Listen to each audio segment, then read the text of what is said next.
Hi, everyone, and welcome to another Masterclass. Yes, we are. I believe this is number 8. We've got 4 more to go through the end of next month. So I hope you can join us for those as well. And hopefully, these classes are helping you to move through the earth changes. As I said before, I got an idea or an intuition or guidance to and my friend Natalie also suggested a number of months ago that I do some free classes. So I resisted at first, and I don't want to do that. But then it came to me that I need to do this because it will help people that are going through all this stuff now, right? And of course, I didn't know back then the world would be in the place that it is right now. I had no idea. That was like back in 2000. Let's see. I did a presentation at this expo north or south of Asheville when I first moved here, back 2019. Gave a lecture, and I remember saying there's going to be really, really big changes next year, so be prepared. And then guess what? Then the lockdown hit. But I had no idea back then, but that's just what I said in the presentation. So here we are, still in it, huh? We survived it. Okay, so do read what's in the chat box.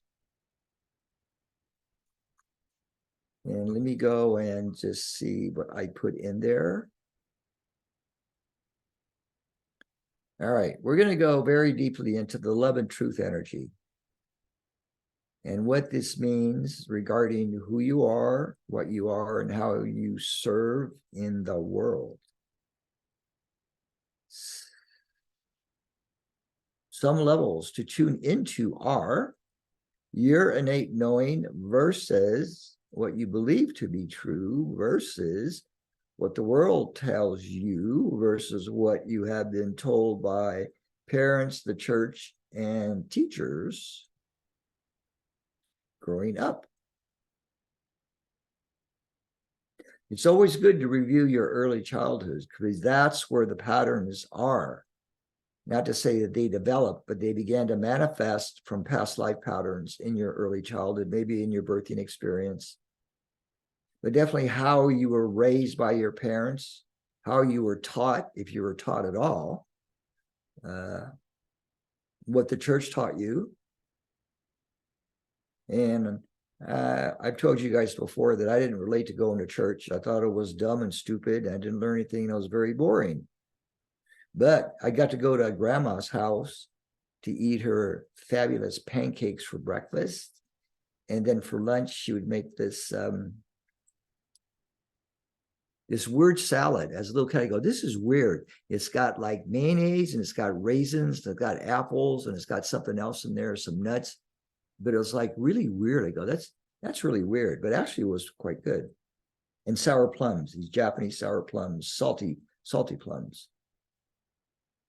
So it was really for grandma that I went to church, but boy, I didn't learn anything.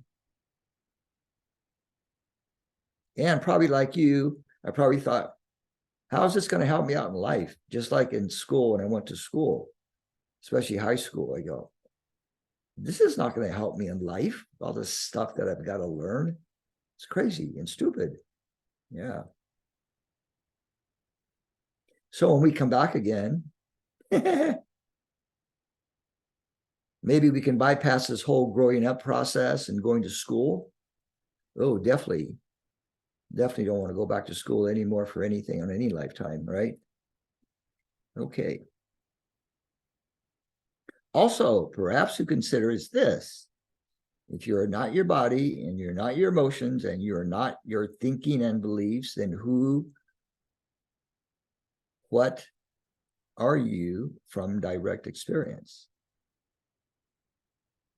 These master classes are designed to help you move through the earth changes with more grace, flow, and love. This platform, this Zoom platform, is designed to support you in becoming visible, you guys, to the world with a safe haven for you to express yourself from your soul. We like soul talk, don't we? and as a way for you to connect once again with your tribe, your soul family, your star brothers and sisters. Boy, that was a whole lot of stuff, huh?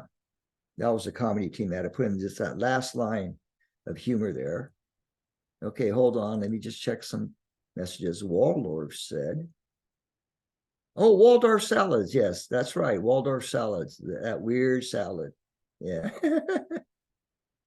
Then depends on who our teachers are. I had no good teachers until I went to college. And I had two. Thank God. They kind of saved me academically and supported me that, hey, I'm an intelligent, smart person. I can get A's and I can get my degrees. Because when I started college, I didn't know if I was the dumbest person on the planet. I didn't know if I could write a paper. I didn't know if I could pass finals. I had no idea. And I was 23. But I did it. I got a B average my first semester in college. And that gave me the confidence. It gave me the, I guess, the inner knowing, hey, that I could do good academically. Next semester, I'm going to shoot for an A. Okay. All right, so let's open it up for discussions, questions, sharing, whatever, regarding what I put in the chat box or whatever. This is still open-ended, you guys. Whatever you want to ask me, if you need a little mini reading, a little healing, or just a little sharing, whatever it is. Whatever is going to support you today. I'd like a mini reading, Kenji. This is Pamela. I'd like a mini reading.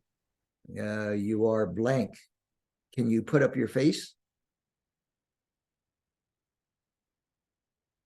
There she is. Nice view of the ceiling. Okay. There we go. Okay.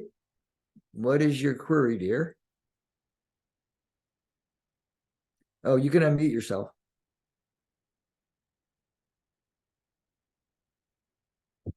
Yeah, she's going to close the blinds, I think. Yeah, she's going to close the blinds. You get the glare out of the way.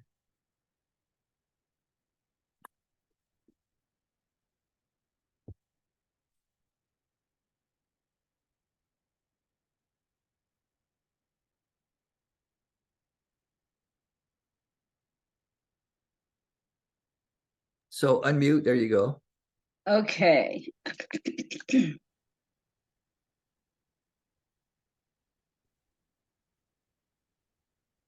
So I don't really have a question. Okay. Is there anything that you pick up that I need to know? Tell me what you don't know. A lot. I got you. I got you. Yeah, you sure did. That was definitely I did, gotcha. man. That was good. The comedy team just flashed right on in there, man. Yeah, that was definitely a gotcha. Absolutely. Absolutely. Yeah, that was good, Pam. That's your Zen koan for the month. Okay. I'll take it. Okay. But if there's anything that you pick up, anything that I should know about what's coming up. This is for everybody as well. All right. So this is on a global level, and this is on like a collective astral level too, as well. You know, the atmosphere, the earth, all that stuff as well. Is do not be affected. Do not be affected by what's coming down the pike. Just stay in awareness, stay in that oneness as best you can. Do not get emotionally entangled with anything that represents disturbance or having to take sides or being right. Think of it this way.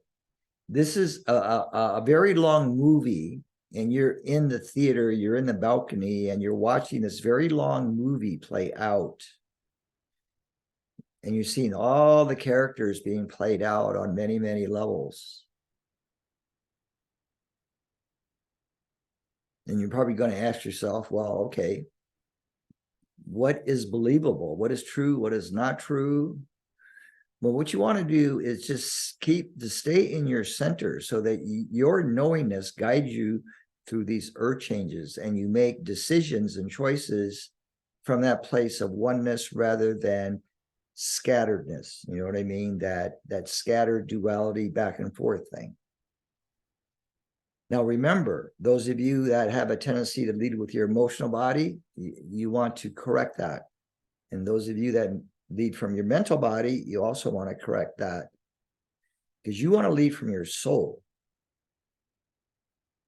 and not make decisions based on your emotions or decisions based on what you believe to be true. So this could be practical things like investments. It could be like moving. It could be anything having to do with money, friendships, all that stuff, your career, your family dynamics, all of it. And remember, in the long run, even though it appears we may be we have lost friends in the last 3.5 years. Well, not really, but in this limited 3D sense, yes, it appears that they have gone away from our lives, not in agreement with who you are and all that stuff, right? But if you look at it from the higher perspective, it's totally different, right? So you want to keep that higher perspective all the time, especially now.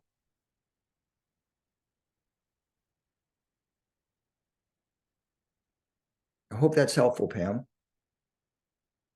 Okay, good.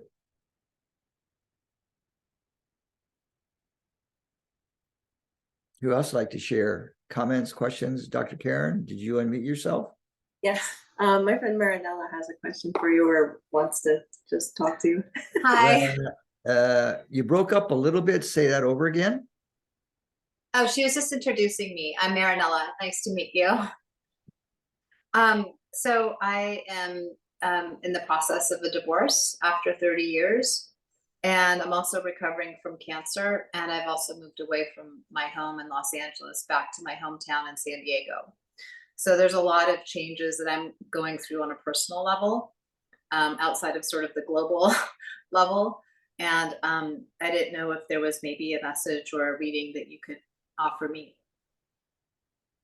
Okay, those 3 things that you are experiencing again are?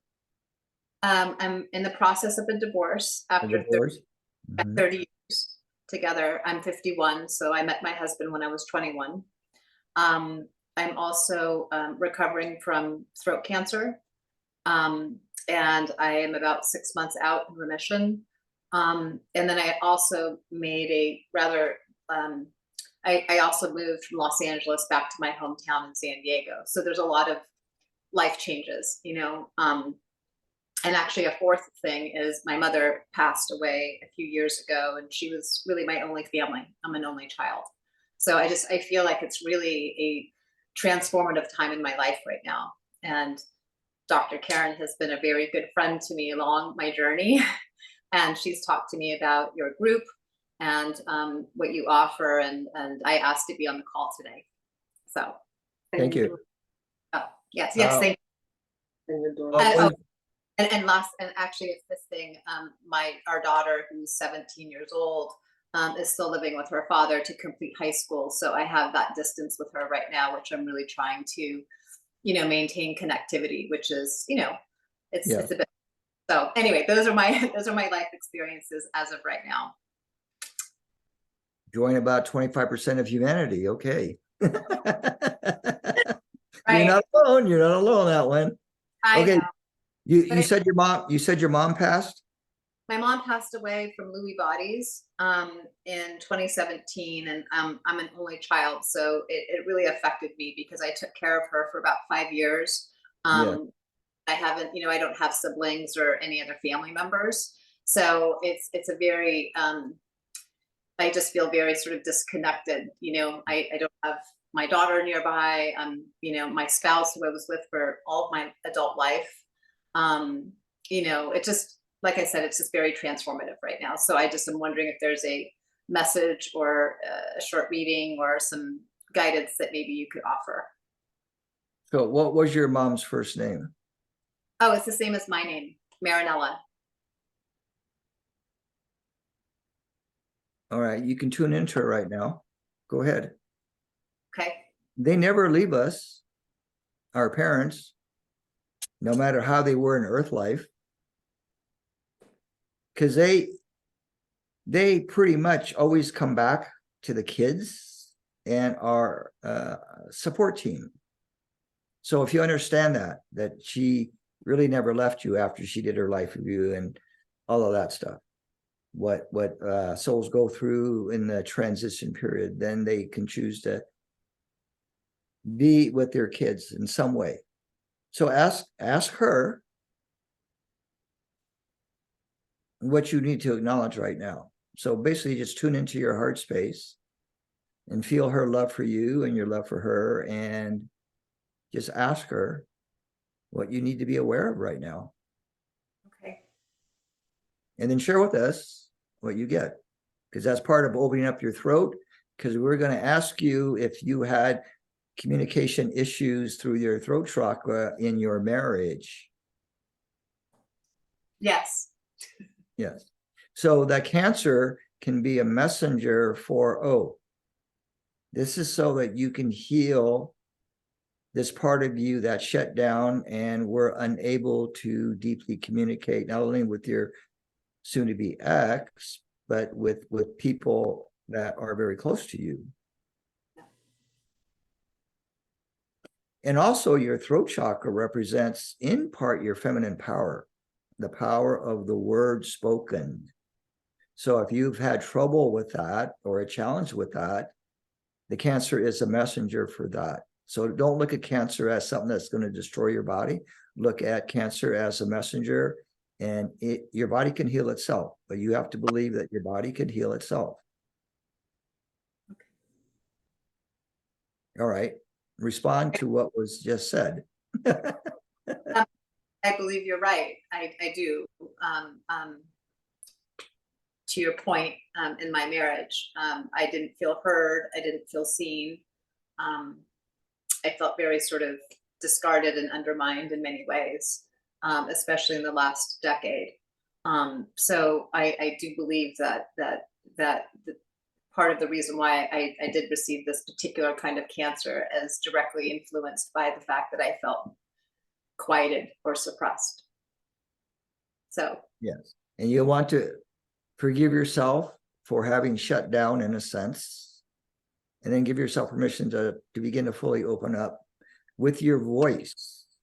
And if you do toning, that will help to heal what's in your throat there. Any kind of toning or chanting, that frequency, that auditory frequency, again, it carries the healing properties of sound. okay. It could be oming, it could be ah.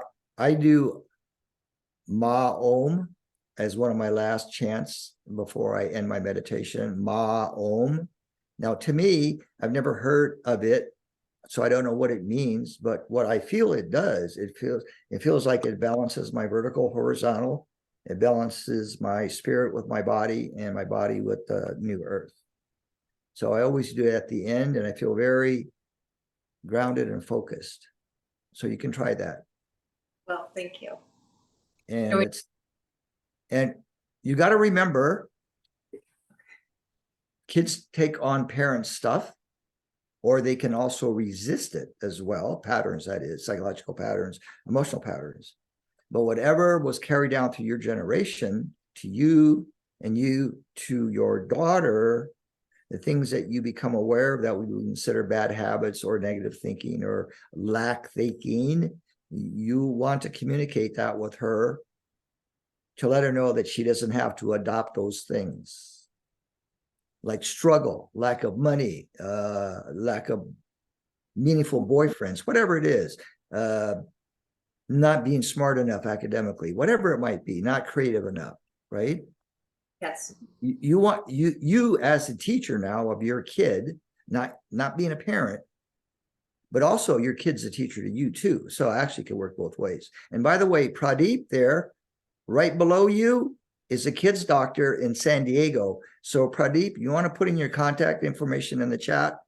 We've So already, Don't worry, Huh? Karen already called me. I was in a meeting all day, so I'm Oh. gonna see them. I'm gonna see them in the next couple of days. Cool. Cool. See how that works, you guys? We're networking. This is Thank good. you. Yeah. Okay. I hope that was helpful, Mary. Yes, Kenji, thank you very much. I Yeah. Thank you for joining us. Of course, thank you.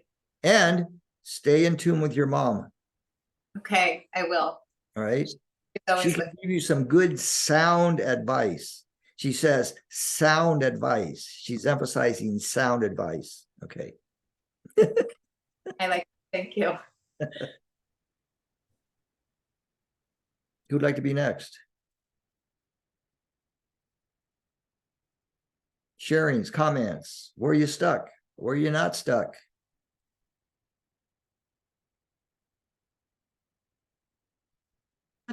Hello. I can talk all day. Wait, who's talking now? Bonnie. Where are you on the screen? Well, I'm right next to you on my screen. You I took are? out my hand. I waved my hand. Anyway, Wait a minute. You're not next to me on the screen. Where are on you? my screen I am.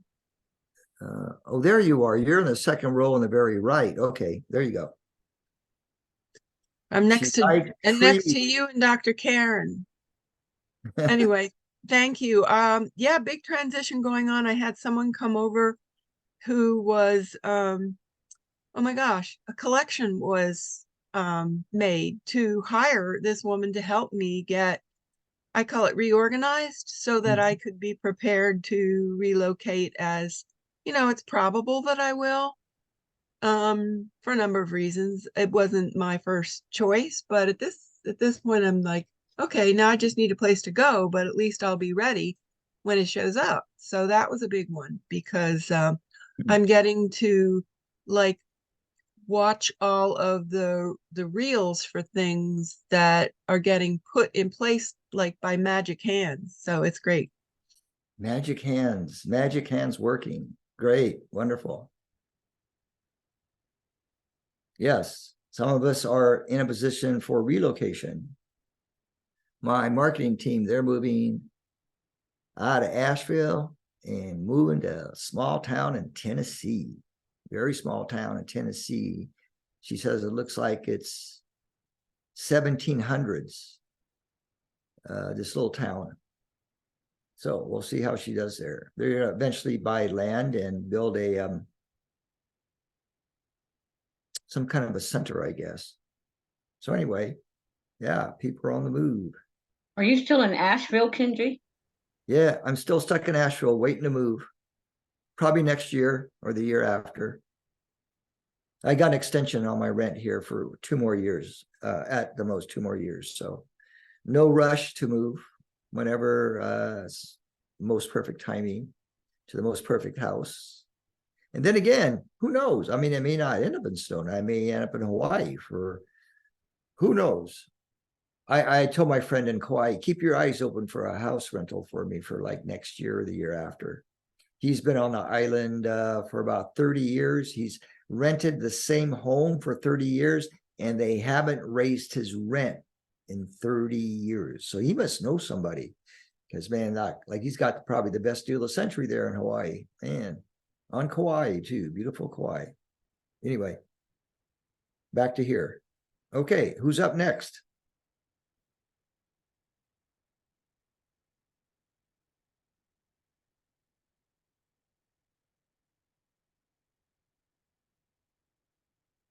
Hello, Kenji. It's David. Hi.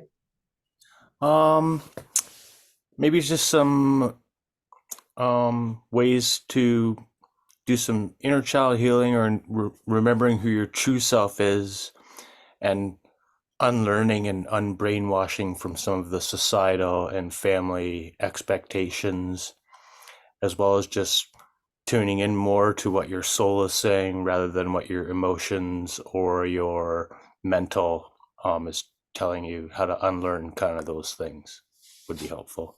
Matter of unlearning a whole lot. So let's ask you this question.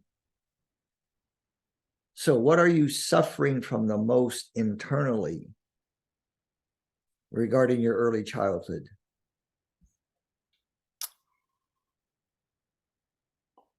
So Probably a lot of this is not shame. something that you think about. The energy is going to come up and you just feel into the energy and then just speak. Yeah. So go Yeah, ahead. lot of shame, guilt, and again with the societal and sort of family expectations versus what you want to do, um, as well as some just physical internal issues that I've suppressed down for long that have come back up. You want to sit back in your chair for a moment? And put your hands on that place in your abdomen area that has suffered the most from, let's say, this shame. We'll just pick that as an example. Now, you're going to take a deep breath and ask the soul, ask you, the soul.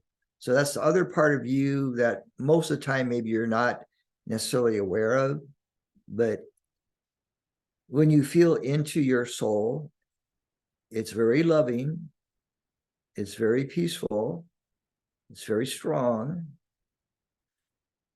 You may not visualize anything, but you can feel it. Everybody can feel their soul. So when you tap into that feeling of peacefulness and tranquility, I want you to breathe it into that part where your hands are upon your body,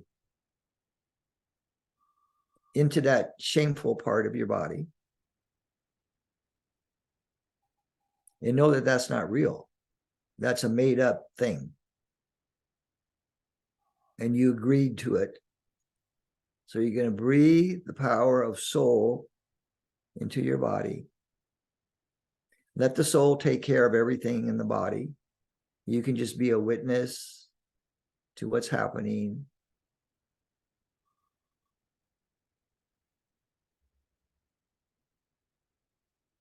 And say to yourself, I now choose love, as I completely now disengage in from all levels of early childhood shame, abandonment, misunderstandings, punishments, grief, and sadness.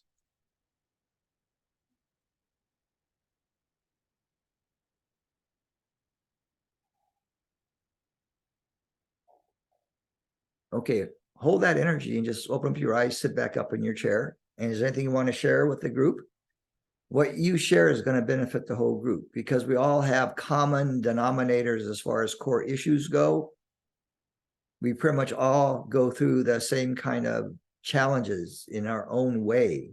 So everybody's healing is unique, and yet it's very common as far as it relates to all of humanity. Okay, anything you'd like to share with us, please? Yeah, thank you.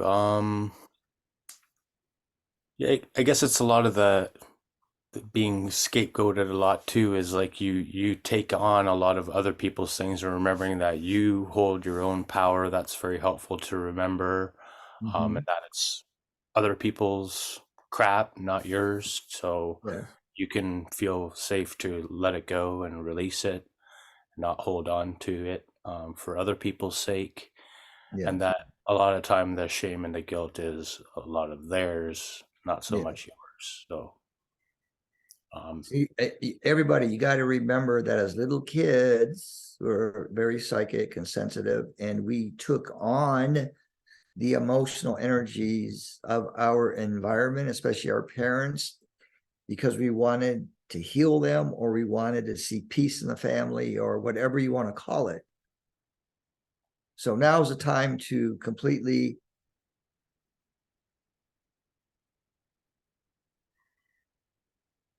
well, the word comes to mind is absolve, but I don't know if that's exactly correct, absolve. But what you want to do is change that whole dynamics to where you don't have to do that anymore to bring peace into your immediate environment.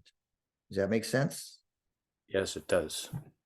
Yes, because the healer's old way, the shaman's old way, oh, well, we're going to take it on. We're going to take this energy on and we'll run it through our bodies and hopefully it won't get stuck in our bodies and we won't get sick. But oftentimes we don't clear it completely, right? And if we have this habitual pattern of taking on mommy's grief and dad's anger, oh, well, what? Right? It's not our responsibility to take on that kind of energy or anybody's energy, right? So now it's none of our business to take on the collective grief and anger that's upon the planet. None of our business. It won't do any good if we even did that, right? It will just make us sick and we would get very depressed. So what do we do instead? Well, we hold the light, right? We hold that state of peace that is the soul, right? So, David, when you go and work on your inner child, just bring in that power of forgiveness, of peace, of tranquility, bring in your soul, have your soul embrace it, what's ever affecting in your body so that your body can heal up really quickly, if you know what I mean. Does that make sense? Yeah, we'll continue to work on that and listen to myself more often as well, because we're our own best guide, I think. Yes. Remember, your soul always talks to you from a level of truth, harmony, peace, balance, joy. The soul is never critical of the rest of us. It never judges. So if you ever hear a voice that's demanding or that's a bit judgmental, that ain't your voice. It ain't your higher self's voice. Could be somebody else's voice, right? If you have any questions, David, just go, whose energy is this? All right, when in doubt. Whose pain is this? Whose disease is this? And you'll get an immediate yes or no. And then you have to trust it. So if it's not yours, then you can't work on it because it's not yours, right? It's none of your business, right? So you can just clear that from your field, right? Your responsibility is not the healing of anybody. Our only responsibility is your body and your mind, and then everything will take care of itself, right? So those that are trying to save the world right now, it's fruitless, if you know what I mean. It's not going to make a difference. As opposed to if they worked on themselves and cleared all the fear within themselves, their mind, their inner disputes, their inner conflicts, all that stuff. So when the world begins to understand that, we're going to have a brave new world, as a matter of speaking, if you know what I mean. A new earth. Okay, thank you, sir, very much. Good. Kenji, someone wrote in the chat box about archangels, and it is always good to call on the archangels for support as we go through our changes. Yes, they all have different roles. So archangels are everywhere. There is no place where they're not. So that's pretty vast, right? So if you need to work on clearing,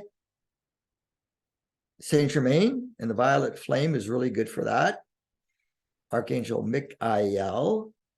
It's if you pronounce the archangels more in the way that how they would introduce their names to you, it has more power. So Michael has more power than Michael. Raphael, Archangel of Healing, has more power than Raphi.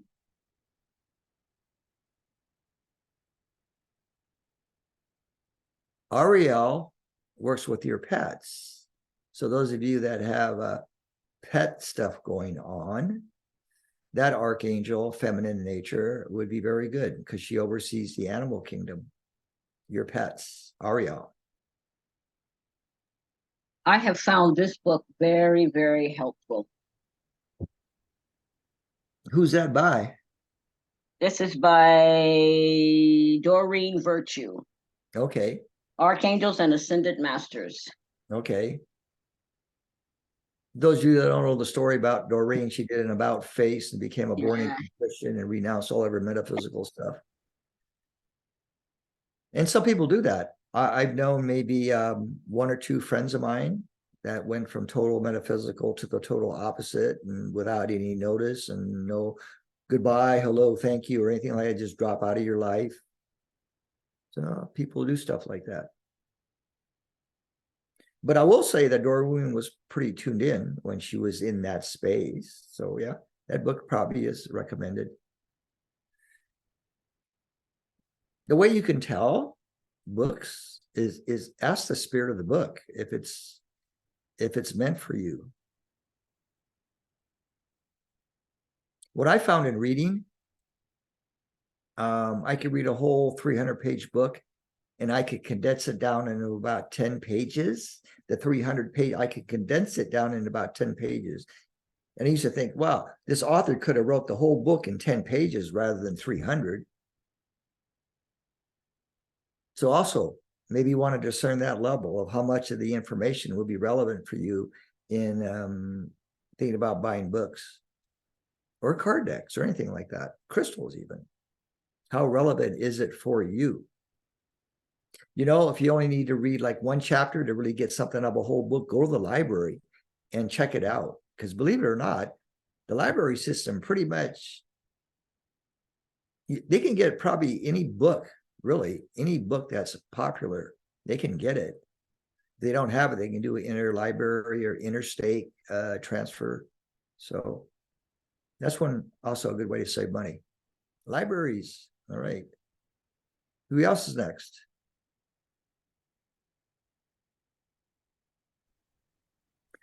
Hi, Mary, Kenji. your mom says, don't worry, okay? Oh, Don't worry. are you talking? You talking to me? No, I'm talking to Dr. Karen's Mary. Oh, okay. Your mom says, don't worry. Thank you. Okay. Yeah. Who else? Who else like to be up Hi, on Minnie. stage? Who's that? That's Carrie.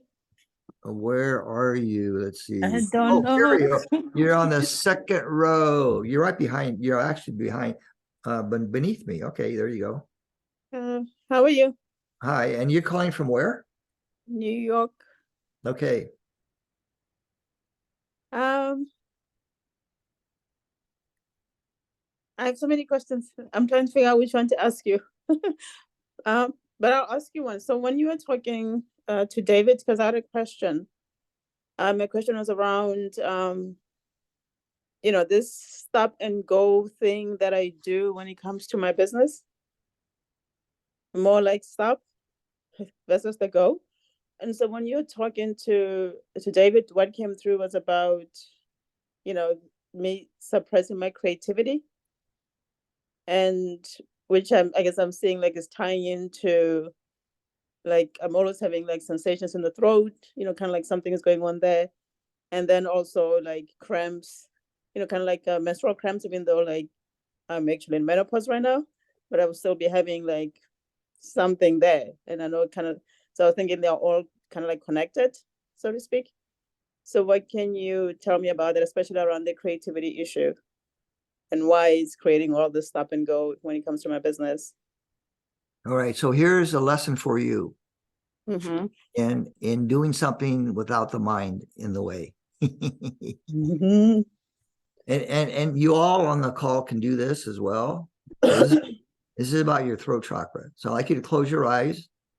And I want you to reimagine taking the cord that's wrapped around your throat. You're going to uncoil that cord. There's many layers to that cord that has suppressed you in many ways. Uncoil it, take it off from around your neck and give it back to the person that put it there, that you allowed to have put there.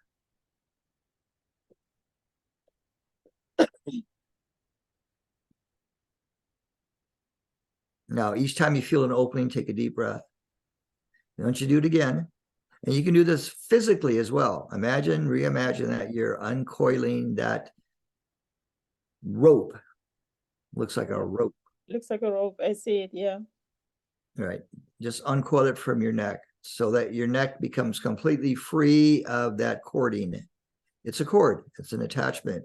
It's a control thing. Yes. And then you're going to re-own your body. You're going to re-own your voice. You're going to take back your voice. You're going to reclaim the power of the word that comes through your voice. Even as a little girl, reclaim your voice so that you can speak freely again, so you can speak the truth, so that you can be spontaneous.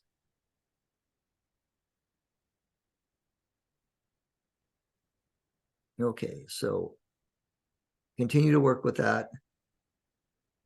And I'm going to mute you. Who else did that and is feeling a difference around their throat? Come on, be brave, speak up.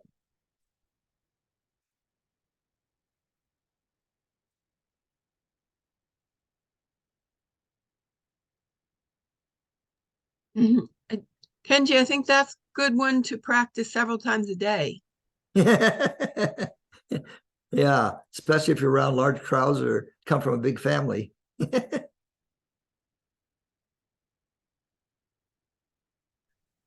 It's like, I think it's a good habit to create. I learned early on about chords, but then I forgot about it for a few decades. But it's coming back now because of, well, the world situation and everything. Yeah, you know, these people are talking about quantum entanglement. I never liked that term. And I would tune into like what they mean by that. And I go, oh, no, that's not for me. So how I would rephrase that is like John Bradshaw back in the 80s and early 90s. He was a very good psychotherapist. He was from the traditional school in a way of psychotherapy, but he talked a lot about enmeshment. And that got me into thinking.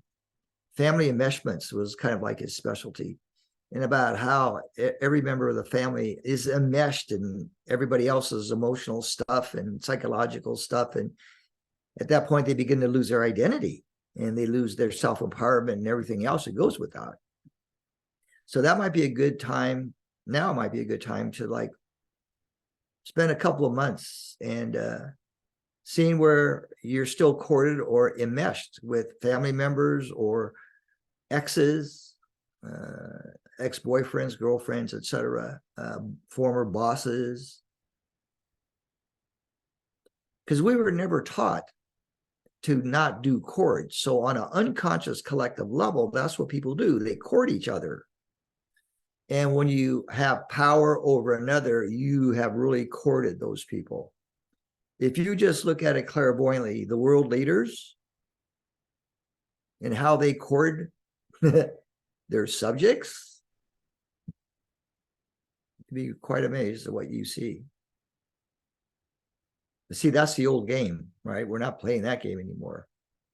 But it's good to do a check maybe once a month and see if you're courted anywhere or if you are courting others. Like the common thing is for parents to court their kids and vice versa. Well, in one sense, that's okay until they get like 18 or 21, when they become young adults. Then the cords between family members shouldn't be there. There should be no cords. It should only be this love connection, right? This soul to soul connection, not this third chakra to third chakra courting, or this throat chakra to throat chakra courting, or crown chakra to crown chakra courting. It's comedy team says, like, you can look like a spaghetti factory or not. You can imagine, right? Energetically, if you're all corded up, you look like a spaghetti factory. Okay, who would like to be next?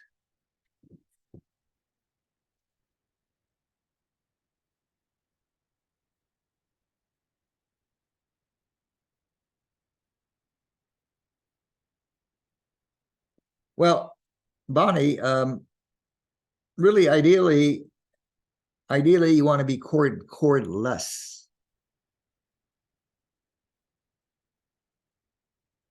And the way that you connect with people instead of cords is just through that love energy, that heart chakra energy. Well, I think that's what I'm saying. It's like you replace it with something that is positive. Yeah. Okay. Yeah. Just know Because that then you- chords are of the old school, and we're graduating from the old school. Right, because you can have connections that are powerful, but not negative. Yeah, or you can have connections that aren't corded. There's another way All to say right, then no, they become, I think they become, what do they call them? Like waves and filaments and particles of light. it. It's the, Yeah, it's the quantum yeah, layer but realm. you could go beyond that. Um, You can go beyond that. we can be autonomous, but I don't think we can be like that. You know, we're still interdependent in a way, so it's just changing the frequency as far as I can fathom. Well, however you guys want to do it. But just know that if you're courted, you don't have to be courted. And please don't court other people. Usually it's because you feel you don't have enough. So a lot of people court each other because they don't have enough energy, they don't have enough intelligence, or low self-esteem, whatever it might be. I can't do it by myself. I need your help, that kind of stuff. Right. So just know symbolically, like rites of passage, right? You have a big rite of passage after you graduate from high school and you go to college, or you go into your first job, or you go out into the world for the first time. That's a rite of passage when the cords need to be cut from your parents.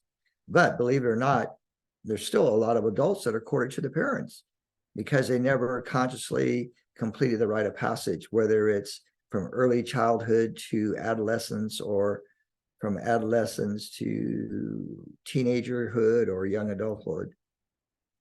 The native people, you know, they had a really good idea about rites of passage and taking kids through several rites of passage during their stay in the village and everything. We don't do that. It's unfortunate. But you can still do it, even if you didn't do it back then. You can reimagine your rites of passage, especially going from a teenager to a young adult. And remember also, your first marriage is also another rite of passage in a sense. So you want to make sure that that's all cleaned up, that's all clear, no attachments there. Okay. Who'd like to be next?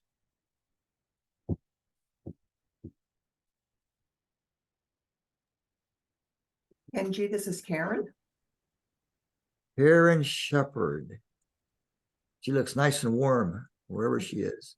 Yeah, we had snow yesterday. Ooh. Ooh. And rain tonight, so we're good. Okay. What's come up over the last couple of days is grief. And it's just stories that I'm hearing. And that has led to forgiveness. But I've also noticed that my nose is running a lot. And I thought today that might be an allergy of some sort, which I'm not prone to allergies. But as we're talking here this evening, it feels more of a grieving process. So do you have any insight on that? That would help me go a little bit further. Well, look at what's happening in the world with grief. Not only with the countries that make the news, but we're in war all over the planet. There are 22 major wars going on right now, only 2 of which are making the news. There's a lot of grief on the planet because there's a lot of loss of life. So not only is humanity grieving, but there's parts of us perhaps that are also grieving because, you know, we know of this grief and it touches us in some ways. You know, and grief is okay. It's just with anything, you know, you don't want to be stuck in it and let it linger, right? So it's like how Buddha taught and how Christ taught about how to experience the emotions of the day, but don't take your emotions to bed with you. Don't take them into dream time. Clear it all by the time you go to bed. See, that's what we've never learned to do as culture. We don't know about that psychology. So it's not like we don't, it's not like we become numb to what's happening, right? We can feel the grief and everything that's going on the planet, but just don't take it inside your body. Don't hang on to it. Don't let it linger. Just let it pass through you, like how the wind passes through you when it comes by. And maybe you're picking up some grief from your family, those you consider family, because a lot of people are silently suffering right now. That's what it felt like. This runny nose is like an inner crying on the inside. That's what it feels. Yeah.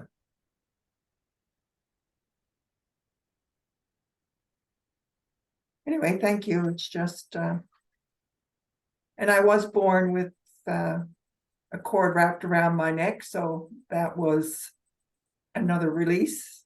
And when I was in grade 6, I went from like the tail end of the class to the middle of the up to the 1/3, and I was so pleased. And my my older brother, failed that grade, and I was the one that got punished. So this is touching a lot of stuff here tonight, which is really good. So thanks, everybody. Oh my God. No, I've heard insane stories, but that one takes the cake for right now. You got punished for your brother's failure. Oh my God. What parents do to kids? Yeah. I got to share you a story here. So we were in Baton Rouge and we were doing an intro to promote a training, a Mississippi retreat training that we did. We were teaching the work back then. This was back, I don't know, 2012, 11. So we're in Baton Rouge. First time in Louisiana, right? And those people there are big and wide because of the cream sauce. I found that out. There's no skinny people in Louisiana. They're all big and wide. And in the football. Anyway, so this woman comes up. Afterwards, I get done with the presentation. I'm demonstrating the work. And she says, she's going to have a baby soon. And the doctor told her that the cord is wrapped around the baby's neck. So without any pre-thinking, this was channeled, right? So I asked her to just close her eyes and talk to the baby in her womb, tell the baby to unwrap the cord from around its neck. And I heard from her after she gave birth, and she said her baby was free of any cords around the neck.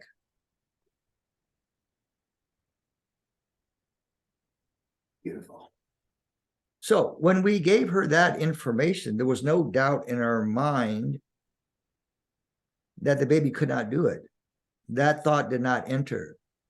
So giving the instructions to the mom to tell the baby what to do, we were in like full confidence that that was going to happen if she did it. And she did it. See? Power of whatever you want to call it. Yeah. Thank you so kindly. Yeah, you're welcome. Time to have a free throat. Yes. Time to have a free voice. Chris just popped in. Okay, who else like to share? Comments, questions? Oh, by the way, for all you sensitive ladies, your thyroid gland is a very sensitive organ. Your thyroid gland. And why do you think many, many women have low hypothyroid? Your thyroid has been impacted emotionally from other people. So remember, your thyroid is very, very sensitive. It picks up on emotions. It picks up on thoughts in the environment. Well, it can. Let's put it that way. And it can be affected. So you always want to keep your thyroid protected and clear and clean all the time. And that way your thyroid can have optimal, normal functioning and you can get off the meds. Sluggish thyroid. What does that mean? If you were to look at it energetically, right? Maybe there's a lot of people hanging onto your thyroid, and therefore your thyroid can't function like it can, right? And it begins to slow down because it's being weighed down by all these people. That was channeled for the group. I had never thought of it in that way before. See, what's good about when you can channel is like you become aware of stuff that you had no idea that you were aware of until it comes through. See, so you want to practice that. You want to practice being a clear and perfect channel every day.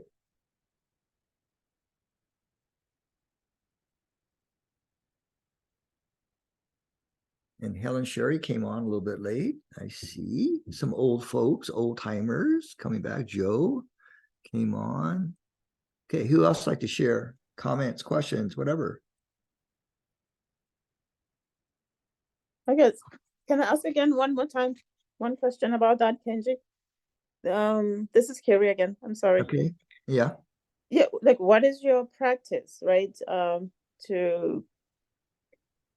To stay clear, to return to the soul truth, so you can hear the soul speaking to you. You know, almost kind of like on command, so to speak, as opposed to maybe only in meditation. Like, what is your practice? Well, I set the tone for the day in my my meditation in the morning, or soon after I get up, after I shower. So I do a process where I do a little stretching. I do some techniques like squatting and like doing this, which is hard to explain. And I squat 16 times, holding my earlobes. I do some tapping. I do this thing that I learned from this program that I took about the 4 directions and acknowledging my soul signature in a sense. Then I sit down and go to meditation. So I do various forms of toning or chanting, not very long, just enough to like get the energy going. I tune into all different levels of my guides and my support team. I invoke, I'm a clear and perfect channel for like this masterclass tonight. Or if I'm going to write content, to be a clear and perfect channel for writing content. So whatever I'm going to be doing, I create the opening to be as clear and precise as I can be.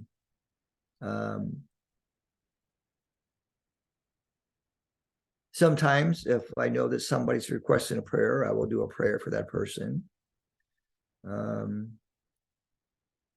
But it's basically getting all my systems clear and harmonized, focused, and balanced. And I always call in all my guides. I create sacred space. So I basically take about up to 30 minutes for that meditation. It can be as short as 20. So that's between 20 and 30 minutes. And that sets the energy for the day. Then I don't have to meditate anymore. I don't have to like tune in before I do this class. The energy kind of just is already set up. So basically, you want to set the energies for your day in the morning time or soon after you get up. It's very important because otherwise you might have a scattered day, right? You may just be off the whole day. My body says is I've got to do my exercise and I've got to meditate. So body has a mind of its own in a sense, like, yep, time to do this and time to do that. So really, it's very rare that I will miss a day of meditation before I go out into the world. Very rare. But if like I don't have enough time, I can feel the difference of not meditating that morning. So rule of thumb, right? Set a time every day for tune in. And begin to create your own way of toning, of centering, of becoming a clear and perfect channel. And if you don't know, ask, just ask. So for me, like when I ask or like I do a healing process for my body, it always doesn't happen in that moment. It might happen hours, days, weeks, months later even. But it happens eventually. It always manifests eventually. See, so be patient. If you don't have immediate experiences or immediate changes that you think you should have. Just let it come in the most divine right timing. Okay, who'd like to be next?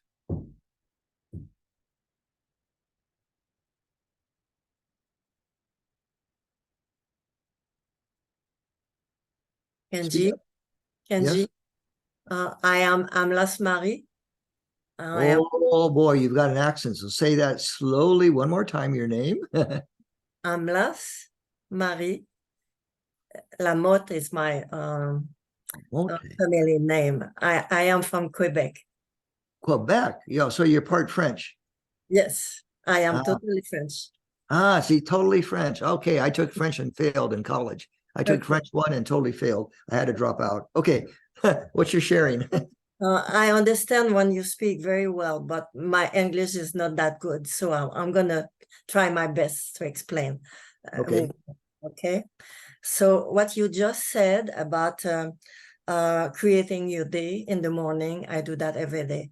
I don't get out without doing this, and I call always my I am presence. So it does color all my day. So this is the first thing I wanted to share. It's beautiful. Since I do that, I feel a great difference in my life. The second thing I want to share with you, tonight I did this process of cutting the throat, the throat cord. And I had the flash that it might be related to a respiratory condition I have, which is called asthma. Is it also your inside? Asthma. Yeah. Yes, has to do with the power of the breath and the voice. Yes. So, yeah. So here's something you can do, a little tweaking of your I am presence. So just bring in your I am presence into your asthma pattern. Just bring it into what we call your asthma pattern or your breathing pattern. Okay. And just see what happens. Okay. See, we try to figure things out intellectually on the physical plane, but we need to go to the quantum. Yeah. And there we won't figure it out. We'll just know. And then we can bring that knowingness into the body. Yeah.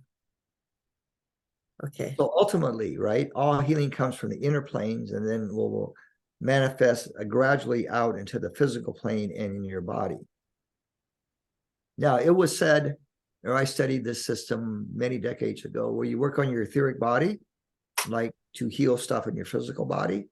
So your etheric body, for those of you that maybe aren't familiar, the psychics of old, shall we say, like in the 19th century, like in the 1800s and the early 20th century, 1900s, they talked about the etheric double, which is it's like a duplicate of your physical body. In other words, your etheric double creates your physical body.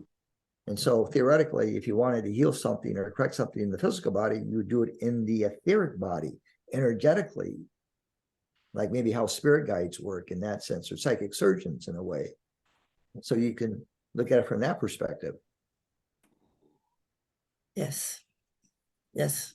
Thank you. Yeah, thank you for sharing. Yeah. Your English is pretty good too, by the way. At least you're not from Australia. Oh, I have a hard time sometimes with Australians' accents. Oh, yeah. I remember when we went there 5 years ago. I told this story once before.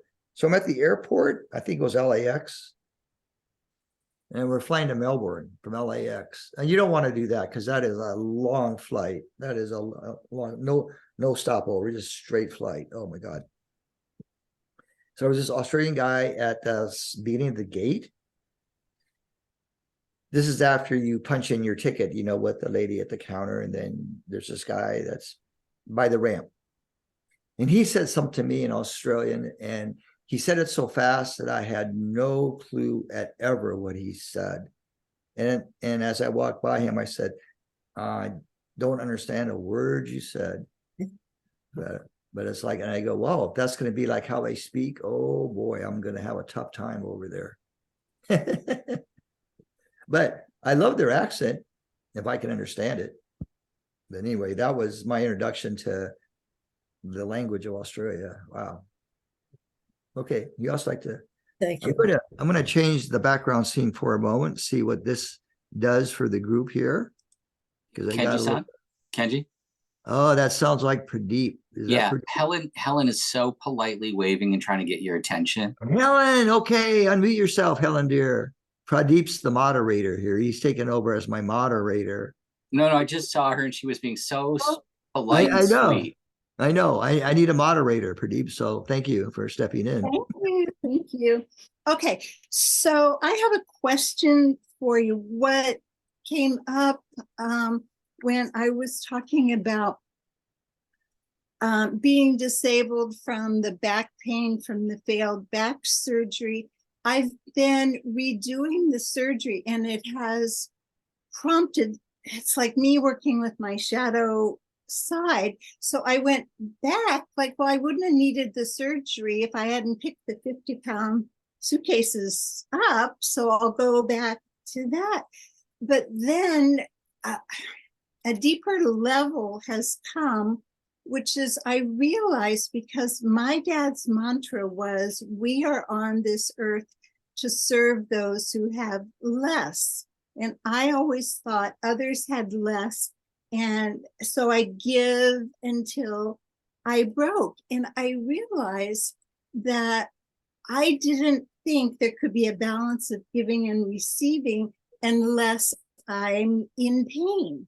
And if I'm in pain, then nobody can expect me to keep giving.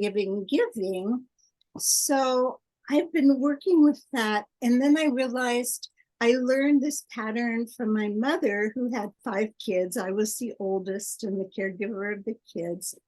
And she would have blinding spell headaches where she'd be in bed for days.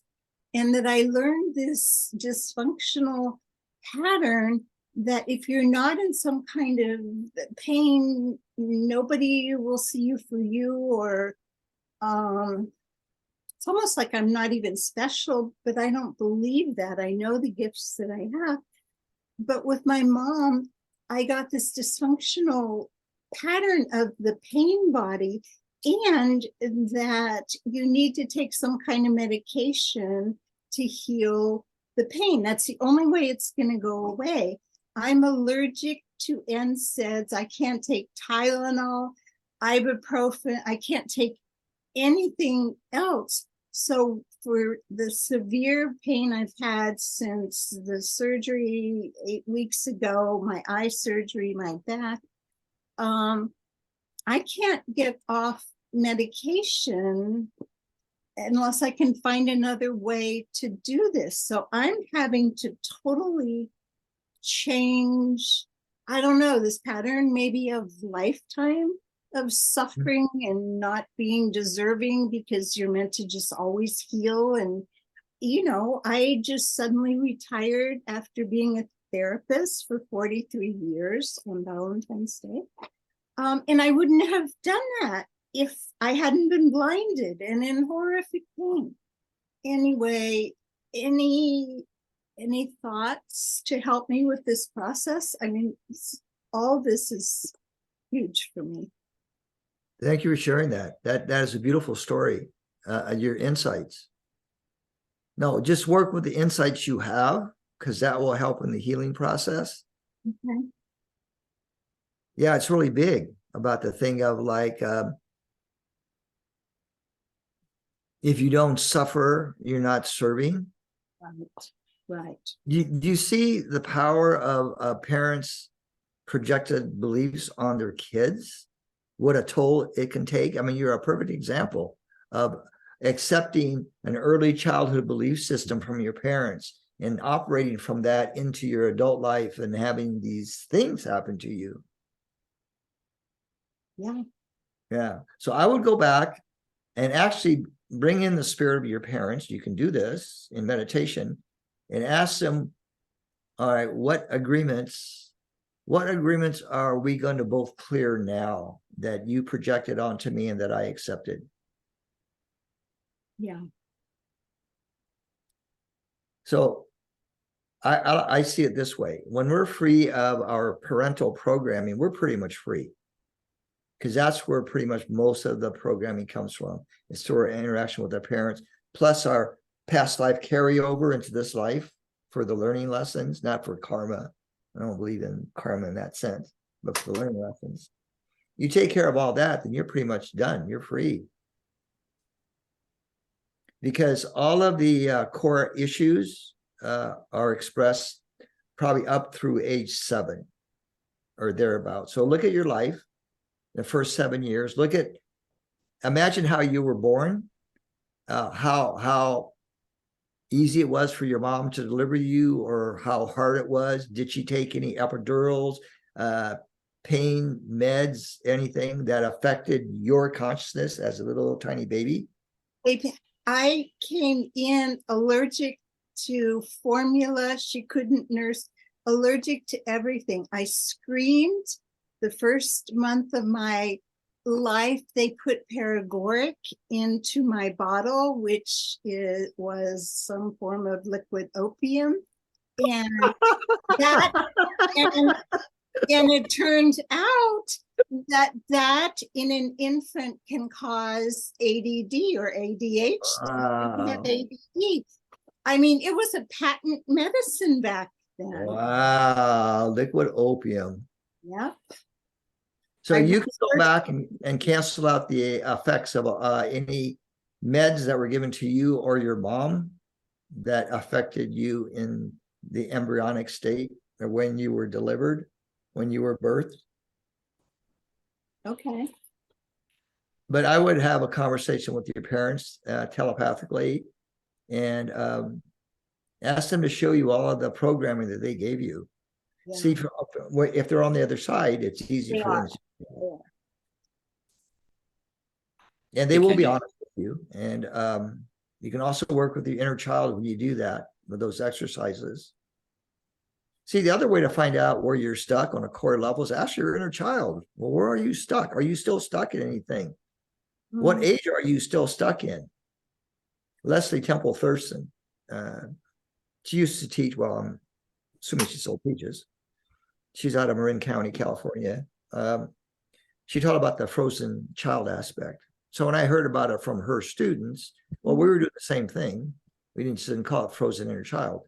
But imagine this. So if you had an experience at 3 and you don't quite remember, but something traumatic happened to you at 3 years old, maybe at the time when you could not express anything other than cry or have a tantrum or a fit, and that's not resolved, then there's a part of you that's stuck at age 3. And so she would call it the frozen inner child at age 3.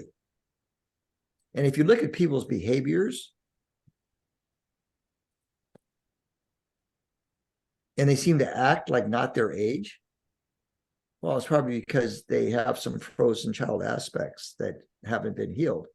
And so that energy comes up just in their daily life, or when they're in important conversations or doing important things, and they get triggered, it could bring up those frozen parts of them.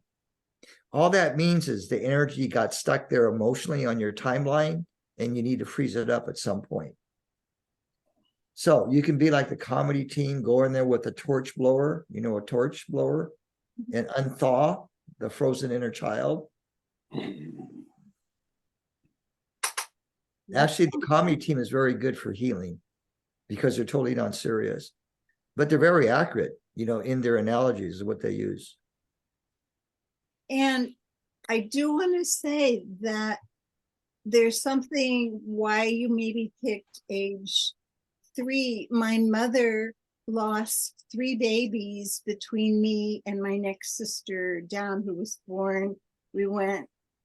My mom went to Johns Hopkins during the Korean War and was able to have my next sibling down. And then, she had 5, but the baby furniture came and the baby furniture went away. She had to be grieving continuously.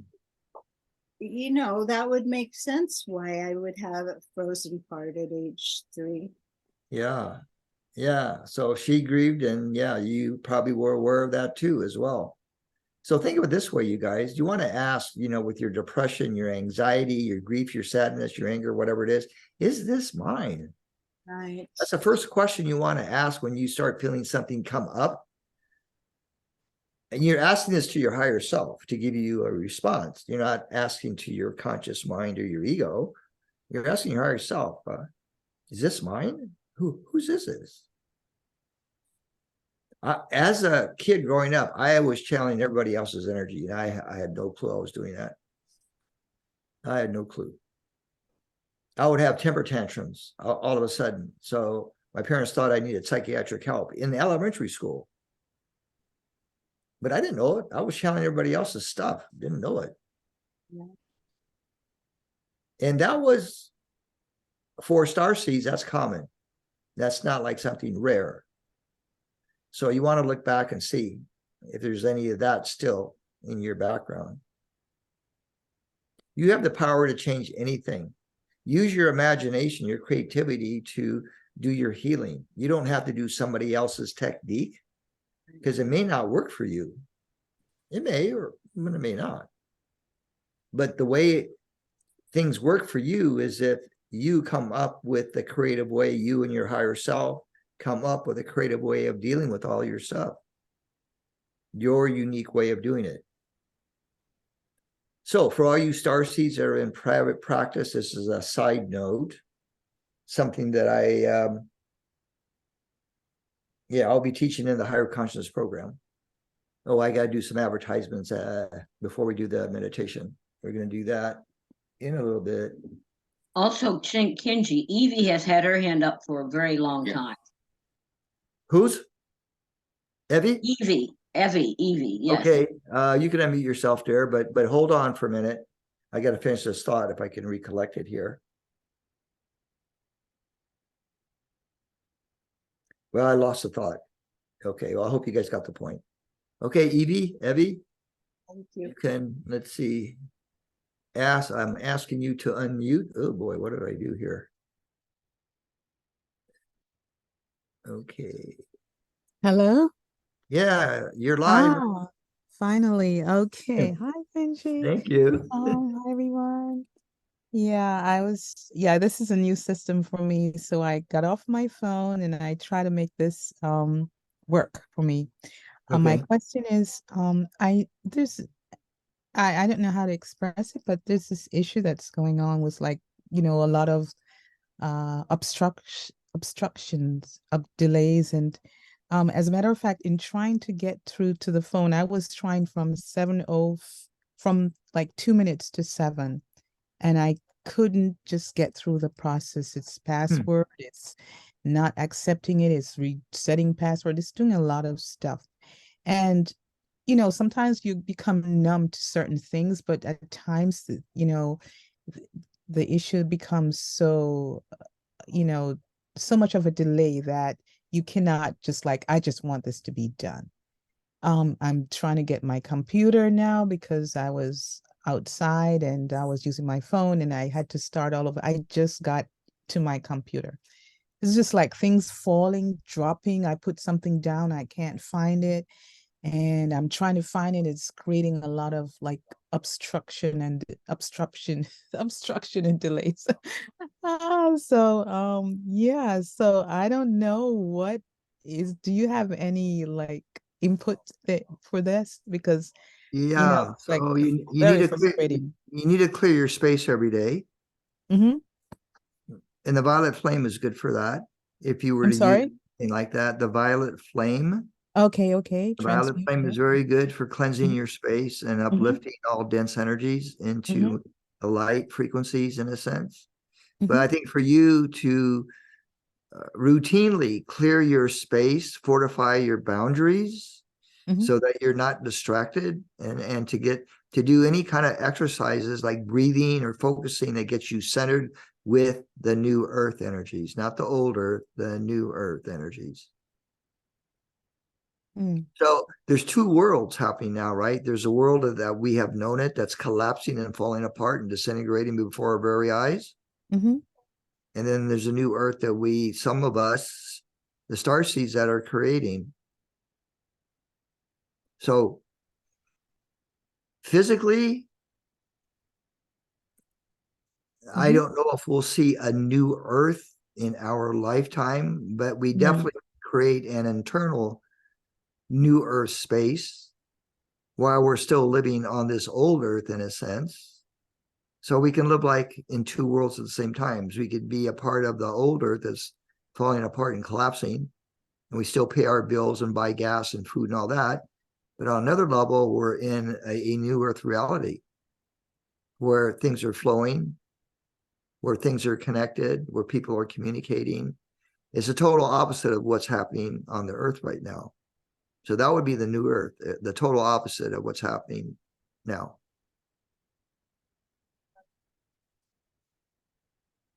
So if Yeah. you're the effect of all these random energies that are flying about the planet, yeah, you need to clear your space and get focused and grounded and find a way where you can create a focusing technique to where you stay focused with your body, knowing you're not your body. Oh, that's another thing, right? Stay focused here on the earth plane, but not be of the earth plane. Mhm. It's that Jesus saying, right? Be upon the earth, but not of it. So walk upon the earth, but cast no shadow. That's another way of saying it. Is that making sense? Yes, that is a key part. That's the integral part where I clearing and making sure that things are organized. But also if I'm outside, you know, there are a lot of energies going around. So how do I create that boundary? You know, if I'm in a public transportation, if I'm on the train, we do take the train a lot. Have And you bought any of my products? You have, right? yes, I've had a lot of, you know, I Yeah. mean, I'm new to this program. I'm new to this particular masterclass.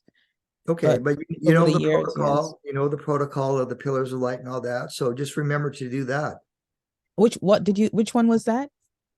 Well, and all my products, we always have a protocol in there, right? We Mhm. usually call them the pillars of light, create Yes. sacred space and all that. Well, do Mm. that, Oh, especially okay. when you go on public transportation. You want to have those pillars of light around you at all times in public places. Mm-hmm. Or another version of that is to just call in a big archangel to surround you. Okay. Act But as a I'm for act that as a one. I'm buffer. for calling in Saint Michael and Raphael and all those. Yeah. But still though, this obstruction. So what is preventing that connection though? That should be an instant connection. Yeah. So probably what you need to do is do some homework to find out what causes the disconnection or the distraction. Yes. What is the reason for that? So what is the cause of that happening in your life? So it basically means you've seen the analogy of, I like to use this because I was fascinated as a little kid, like as a 5-year-old, I was fascinated with gyroscopes. And I had one. My parents bought me one. You put the gyroscope on a string. I mean, you tie a string to some place and then you would hold it with the other hand so it's nice and taut. And then you would spin the gyroscope to see if it would stay on the string without wobbling and falling over. And as a little kid, as a 5-year-old kid or a 6-year-old kid, I knew the symbology of that gyroscope. So you can use that analogy to see if you are off center or off kilter. Mhm. Spin the gyroscope as if it was you, your energy, and to see what happens. If it doesn't stay on the string and doesn't stay spinning and not wobbling, then you're on center. Okay. So you have to find out what is distracting you. What are you allowing in that is distracting you? It could be telepathic thoughts from other people. It could be the world condition. Who knows what it could be? It could be any a number of things. So if your mind is cluttered with stuff, right? That will keep you off center. So everybody's biggest challenge, right, is like, how do I clear my mind? How do I stop the thoughts from happening and all that? Well, You got to learn to meditate. That there's somebody's got to mute themselves. I hear dish clang or something, or maybe it's no, probably not for you, Evie, but okay, I don't hear it now. Do what you can to stay on center. So you can Google exercises for focusing, for centering, breathing exercises. Tai Chi is good. Qigong is good. Just learning the basics on how to collect your energies, bring it into focus, keep your energies contained where it's not scattered out. So maybe, in a sense, it's maybe a boundary thing with you initially. Okay. So usually a boundary issues early childhood, probably. Everything can relate back to your early childhood, folks. So you clear your early childhood and your relationship with your parents or your caregivers, and you're pretty much good to go.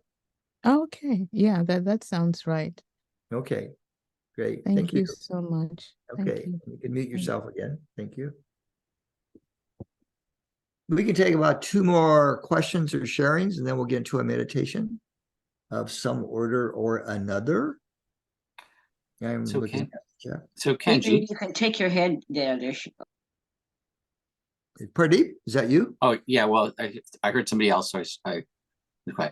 So Kenji, just a reflection is as usual, beautiful space that you created, and there's this sense of a recurring theme through all of this, which is that notion that attune to the truth and speak the truth, and the things that have been coming up are the stories and the lies that get in the way of that truth. And so it's just been fascinating to hear the space that you create. And it's also so wonderful because, you know, just as I listen to you, you're always guiding us back to our own selves and our own practice. And while you give suggestions, you know, one of the things that I've always enjoyed is you always remind us that the answers are within ourselves and only within ourselves. And by listening to ourselves and to listening to one another, we have this opportunity. But I do want to share a little thing that is also interesting. If you think about us as individuals that have thoughts, emotions, and sensations running around in our bodies all the time, and we have beliefs, think about when you're a baby and you don't have words. And what you said earlier about our exposure to our parents, and our parents' thoughts, beliefs, and sensations are running around. And before we have words, all we are sensations and emotions. And so that projection that comes on us is a universal. And they were doing their best. They didn't know what they didn't know.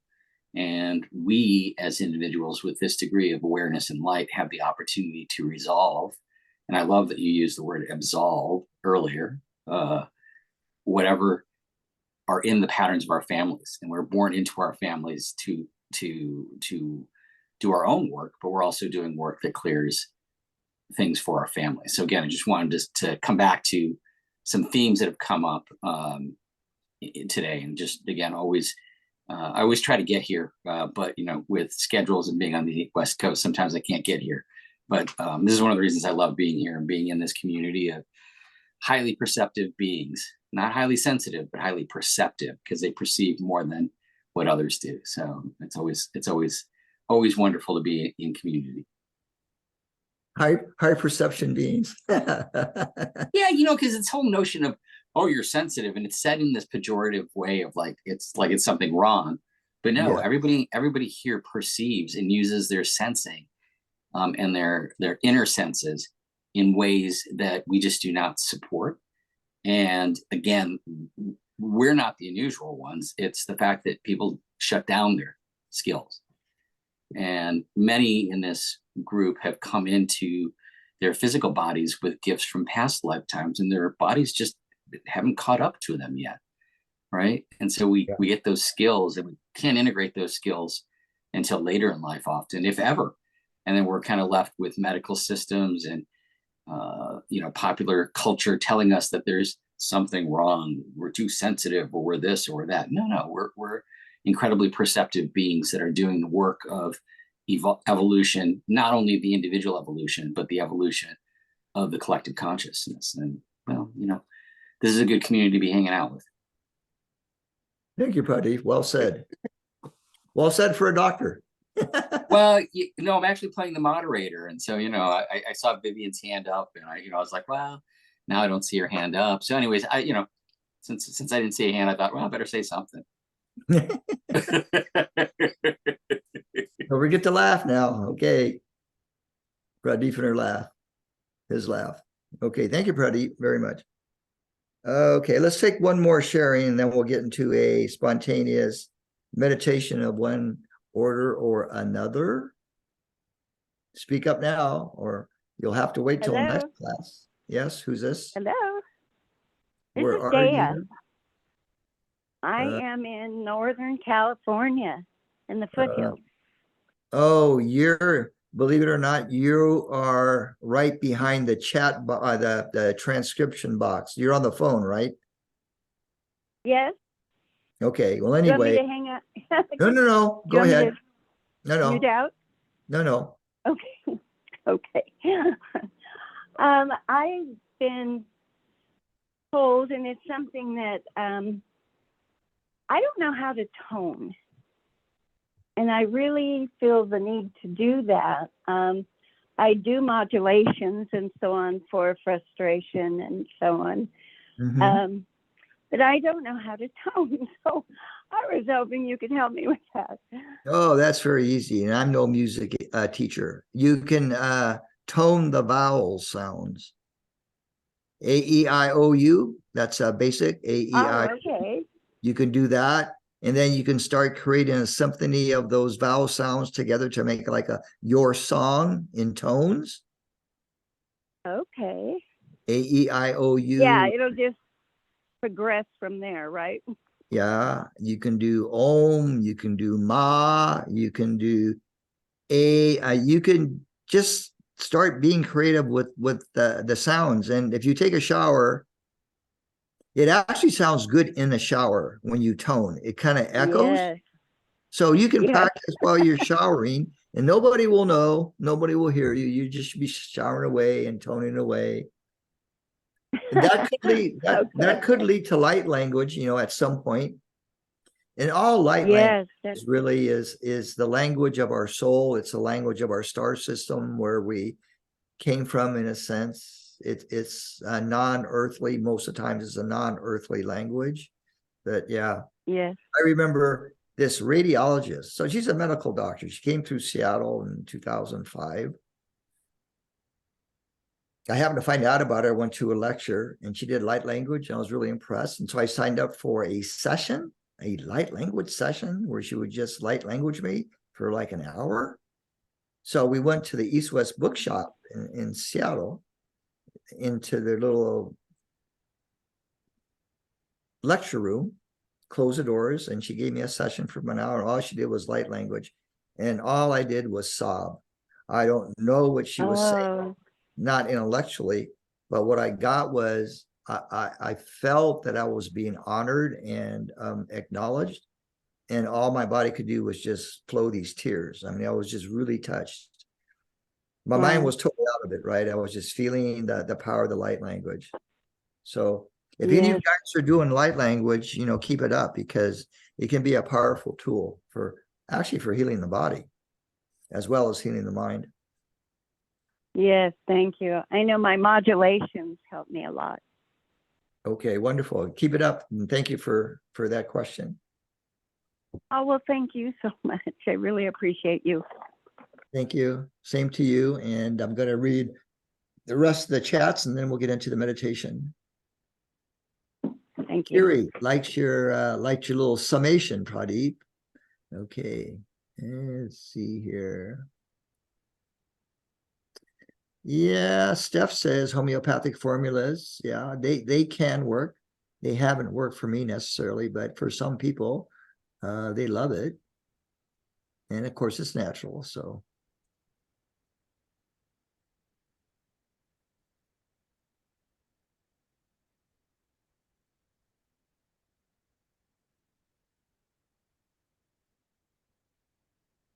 Oh, yes, the vagus nerve meditation. So you guys know about the vagus nerve? If not, Google it. But it's part of your autonomic nervous system. And it pretty much runs from your brainstem down into your groin area. on both sides of your body. So there's a way to calm that down by simply bringing your awareness there into your vagus nerve system, bringing peace and love and tranquility, just those thoughts, that vibration into your vagus nerve system. And that'll begin to, actually, that's a very good technique for going to sleep. Okay. All right. I'm going to save the chat now and see. And then we'll get into our concluding meditation. And I'm going to close the chat box. Okay, close the chat box. Put myself on, whoops. Put myself on speaker view. Everybody's muted. Okay. Oh, before we start the meditation, our membership program might launch next week. It's not a whole lot of money. There's a lot of bonuses in the program, so I'm sure people will sign up with 3 weeks notice or so. It begins in early December. And our higher conscious program, that starts in early December as well. We're only taking 8 people. So you should be getting emails on that every week. And Evie needs to mute herself. Who does? Evie. Yes. Okay, I'll do it. Let's see here. I got to put myself back on. Yes. Where is she? Let's see. She disappeared from the screen. Evie, make sure you're muted. Mute. I will mute. Okay, there you go. You're on mute now, I believe. Yeah, there you go. Thank you. Okay, you're learning. All right, back to speaker view. Okay, so we're doing also some more magnetic healing classes that you might want to attend because never been offered before. This is very technical archangel work on your EM field, your electromagnetic field, your magnetic field. Very powerful work. So we have 5 more classes of those through December. And again, our membership program hopefully will launch next week. And our Higher Conscious program has launched. And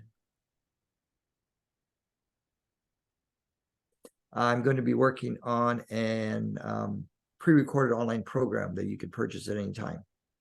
That will be on core healing through the chakra system, unless they tell me otherwise. Okay, we're going to get to the meditation, which is starting.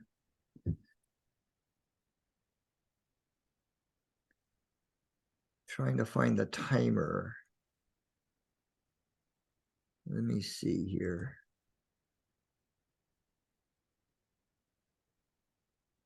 All right, I'm going to have to guess. The activation is going to start about an hour and a half into the recording.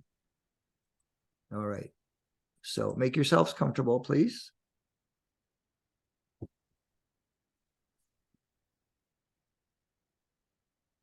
Okay, so do your version of centering yourself, coming into focus. Make sure you're anchored, your body is anchored with the new earth. And that all your chakras are open to receive the flow in and out. And the space above your head is nicely opened and expanded. Heart chakra open to receive. Going to call in your inner child. So begin to create sacred space around your body, around your home, wherever you are physically.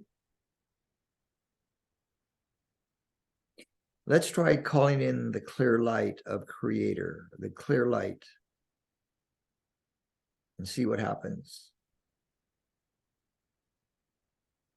At the same time, we can raise our frequency into the clear light. We are transcending the earth plane, 3rd dimensions, 4th dimensions, even 5th dimensions, going up into the higher dimensions, into the upper room, where all is known. Allowing the light of God to protect you, allowing the grace of God to bless you, allowing the love of God to unfold you and the light of God to surround you. Breathing slowly and deeply through the body, allowing the body to relax from head to toe, especially your jaw muscles, your forehead muscles, your eyelids, your fingers, your toes, and your calves.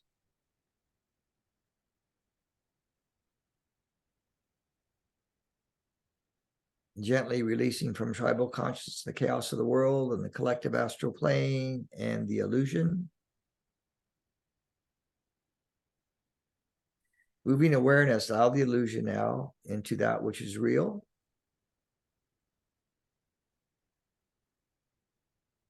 Breathing as one. We are breathing together as one, and we are breathing together in relationship to Creator as one. You are breathing as one with your highest frequency guides, your departed family members, your departed pets.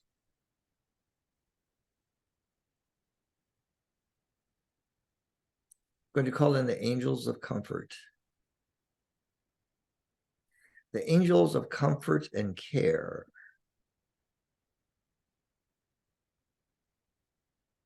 To be with those that you know that are going through a bit of a challenge.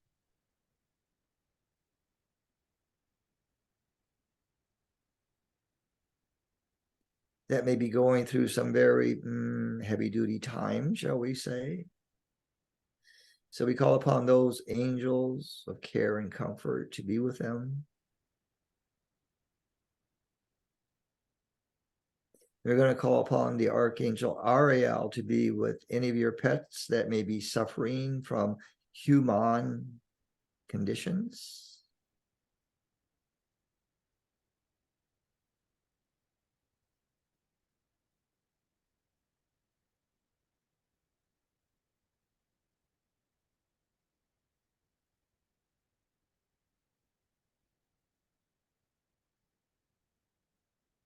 Let's call in your star connections, your celestial star connections, such as the Arcturians, the Andromedeans, the Pleiadians, the Sirians, healers from Cassiopeia, the ambassadors from Aldebaran, Stargate to Lyra.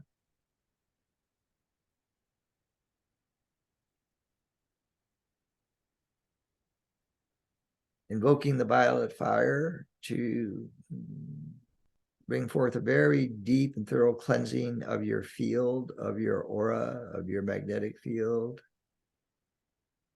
your four lower bodies.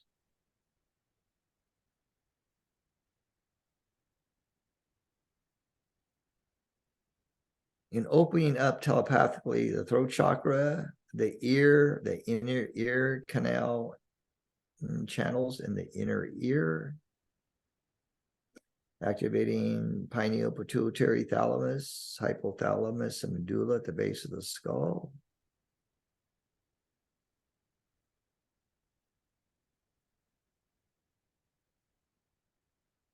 Let us call forth the healing tones from the universe. The pure healing tones that are coming through the clear light that will be affecting change in our physical bodies.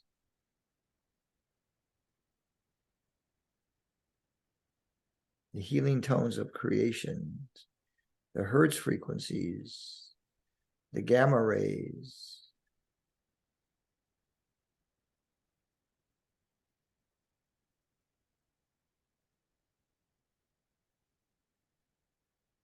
Give a command to your body to begin to receive very deeply these healing tones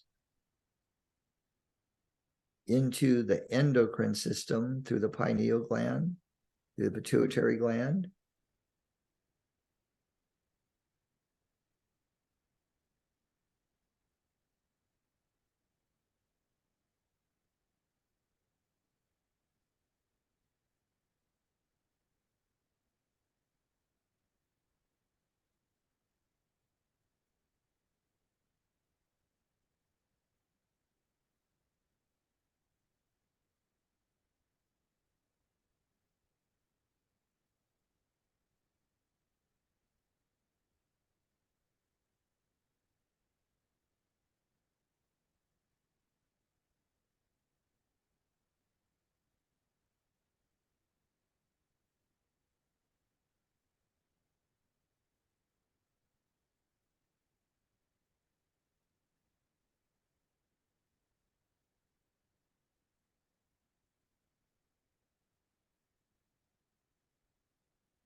Allow the healing tones to resonate through your vagus nerve system.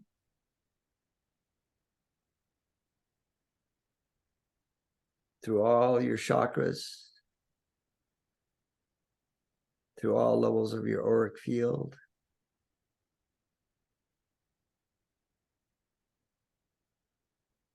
And begin to allow a deeper activation of your rainbow light body, your I am presence, your monad.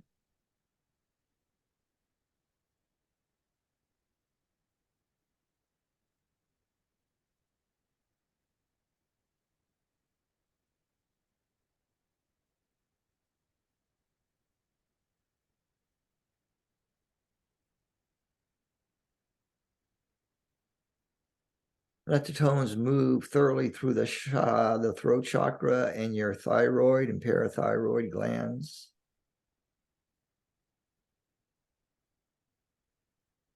Up into the brainstem, allowing a very deep cleansing the base of your skull.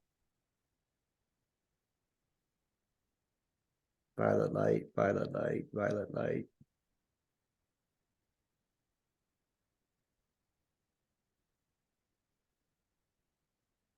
Now allow the tones to move and to stimulate your spinal column and your dura tube, your cranial sacral fluid. All the way down to your original 8 cells of creation, that's your sacrum.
Now, we're going to realign your soul body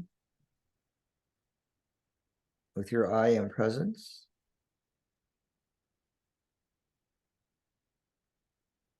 The great central sun.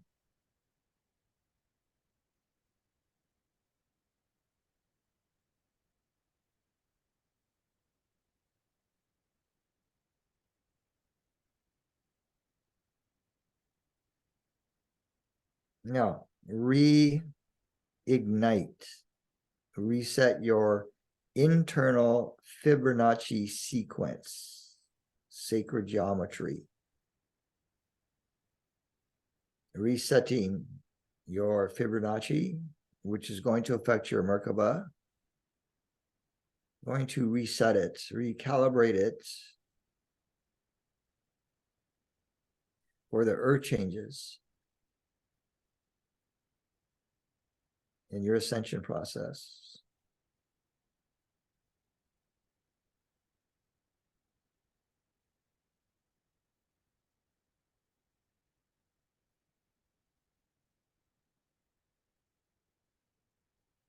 Now, reignite the threefold flame in your heart, your sacred heart space.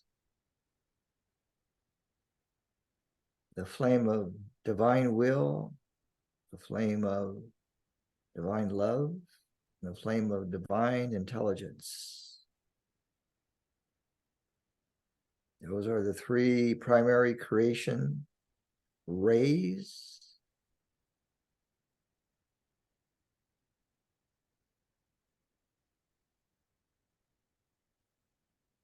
And allow now the rays that are coming from your sacred heart to move through all aspects of your life, starting now. Business, professional, personal, relationships, everything, to all aspects of your life on earth, in your spiritual life, in the other realms.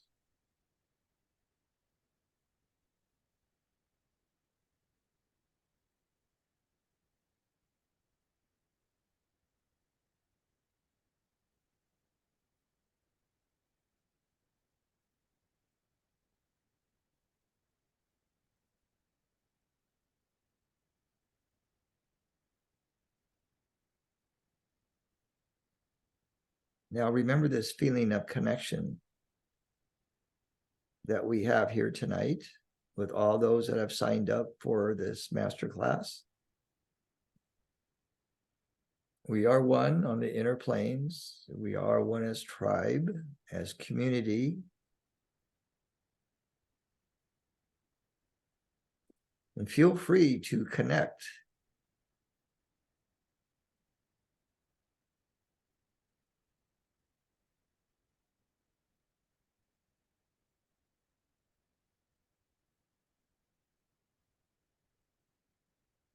Now let us slowly return to the room and your physical body. Overlaying your etheric physical body with this beautiful template of peace and tranquility, of harmony and balance.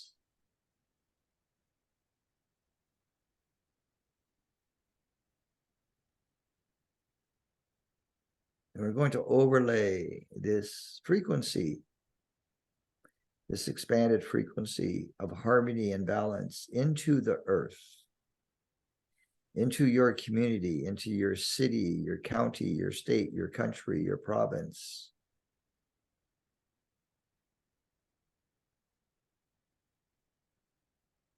Anchoring it into the earth so that all of life on earth can feel this presence. That all peoples and creatures upon the earth can feel and resonate with this frequency and vibration of peace and harmony,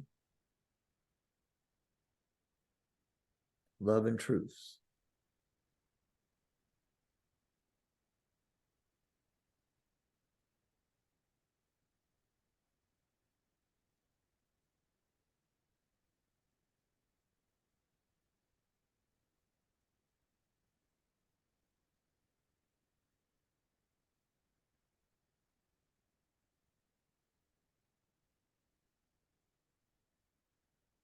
And many angels are here now servicing the earth due to the global changes.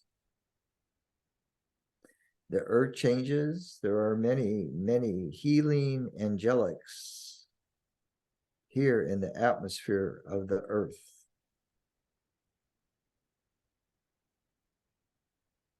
Holding the power of love and compassion for humanity.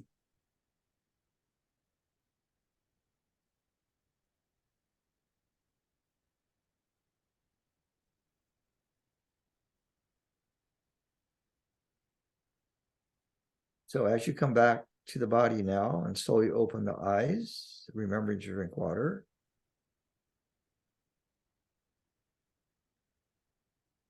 Do your best in an effortless way to hold the power of presence each and every day.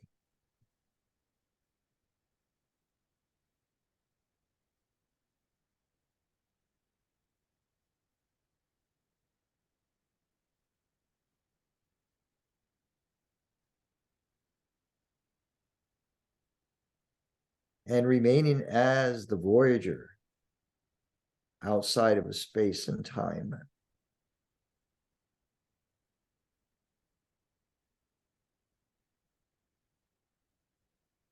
We're going to ask your inner child aspects now to sit for a moment after the ending of this call, to sit in quietness and continue to receive healing.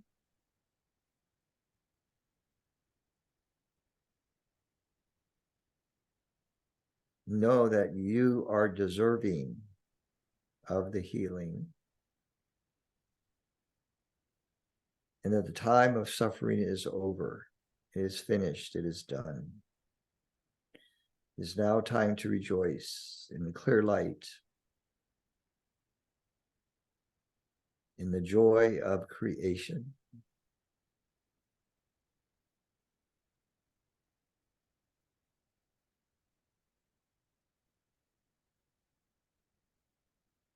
So those of you that wish to stay in the zone for a while after this call, please do so. But remember to drink water after you get up. Be grounded and focused.